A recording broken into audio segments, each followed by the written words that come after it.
good question, and a question that keeps a lot of bank decision makers awake at night, right? I think it's fair to say that migrations, large-scale migrations, the way they used to be done 10, 15 years ago, used to be where CTOs' careers ended.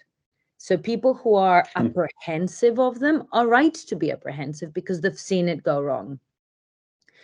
I do think, however, that the risk of inaction is much higher than the risk of action right now.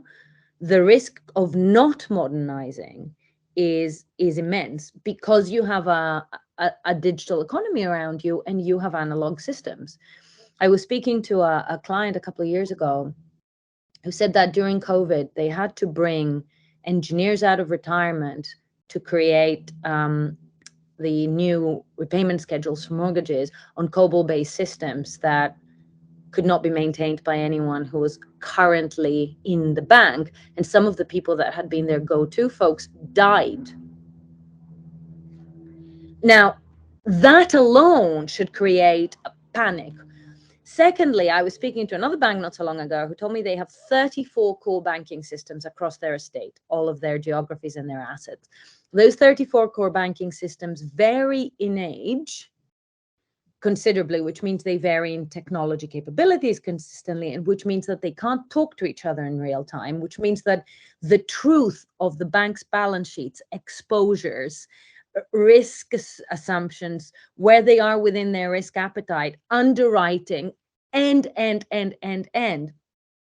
is out of kilter during the course of the day at any one time. If the risk of that doesn't cause absolute panic when the regulator is increasingly expecting you to have real-time awareness of where you stand.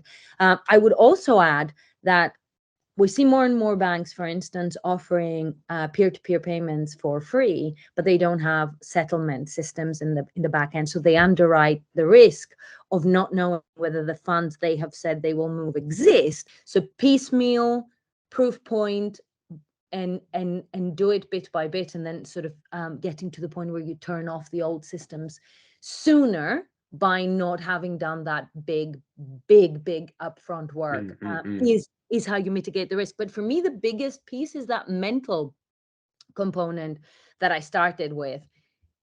Realizing the risks of not doing anything will focus the mind on how you manage the risks of doing something.